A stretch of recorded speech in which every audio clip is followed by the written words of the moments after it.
Shalom, puji Tuhan, Bapak Ibu Saudara yang dikasihi Tuhan. Renungan firman Tuhan hari ini adalah berjudul Kehancuran Karena Dosa. Kita akan membaca dari kitab 2 Raja-Raja pasal 24 ayat 1 sampai dengan yang keempat. Dalam zamannya majulah berperang Nebukadnezar Raja Babel, lalu Yoyakim menjadi takluk kepadanya 3 tahun lamanya.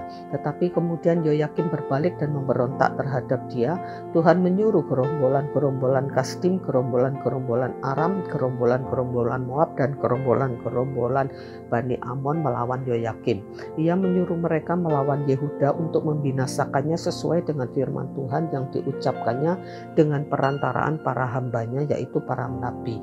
Sungguh hal itu terjadi kepada Yehuda sesuai dengan titah Tuhan untuk menjauhkan mereka dari hadapannya oleh karena dosa-dosa Manasye setimpal dengan segala yang dilakukannya, dan juga oleh karena darah orang yang tidak bersalah yang telah ditumpahkannya, sebab ia telah membuat Yerusalem penuh dengan darah orang yang tidak bersalah dan Tuhan tidak mau mengampuninya. Sejarah Yehuda setelah zaman Yosia adalah perjalanan menuju kehancuran. Yoahaz penggantinya melakukan yang jahat di mata Tuhan, sehingga ia dihancurkan oleh Mesir. Raja berikutnya, Yoyakim, adalah boneka Raja Neko, Raja Mesir. Ia memungut pajak dari rakyat untuk membayar upeti kepada Neko, Raja Mesir. Sebagai kerajaan kecil yang berada di bawah tekanan himpitan berbagai negara adik kuasa yang mulai berkembang saat itu seperti Asyur, Mesir, Babel, maka raja-raja Yehuda harus menghadapi tekanan politis.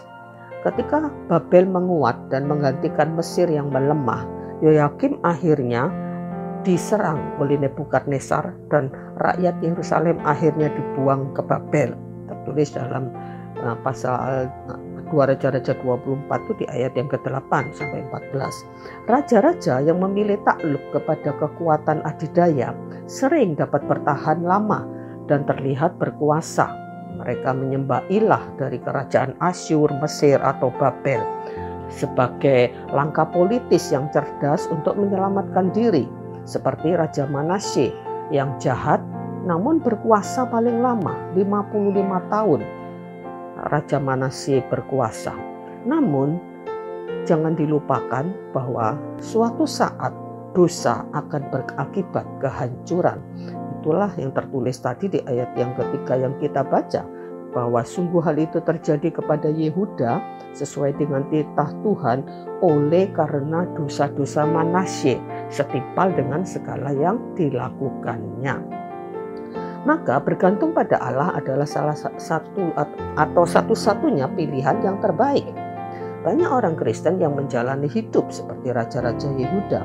Hidup di dunia hanya menjadi siasat dan strategi untuk menjalani kehidupan, untuk mencari hal-hal duniawi, untuk membesarkan diri, bahkan hidup dalam dosa. Jangan lupa, kehancuran Yerusalem dan pembuangan ke Babel adalah akibat dosa Yehuda sendiri, bukan karena Tuhan mengingkari janji perlindungan dan berkat kepada Yehuda. Demikian pula dengan kita, setiap dosa yang kita lakukan pasti ada resikonya, tetapi bersyukur kita punya Allah yang adalah kasih. Kasihnya tidak terpengaruh oleh dosa, asal mau bertobat dan kembali kepadanya. Karena itu, mari kita arahkan hati kita kepada Tuhan. Apapun, bagaimanapun keadaan kita saat ini, mungkin dalam kelemahan atau bahkan mungkin sedang jatuh dalam dosa, mari bertobat dan kembali kepada Tuhan. Pasti Dia akan memulihkan, bahkan akan memberkati kehidupan kita. Seperti kepada bangsa Yehuda, hukuman Tuhan, kemarahan Tuhan kepada Yehuda karena dosanya dan dibuang ke Babel, tapi Dia berjanji setelah 70 tahun Tuhan akan mengembalikan mereka. Jadi Bapak Ibu Saudara yang dikasihi Tuhan, kasih Tuhan itu luar biasa dalam kehidupan kita. Karena itu jangan kita mempermainkan kasih Tuhan dengan kita bermain-main dengan dosa. Kita percaya memang bahwa Tuhan itu selalu mengampuni. tetapi ada resiko dari setiap dosa dan kejahatan, apalagi jika dosa itu terus-menerus dilakukan seperti oleh bangsa Yehuda, maka akibatnya adalah kehancuran.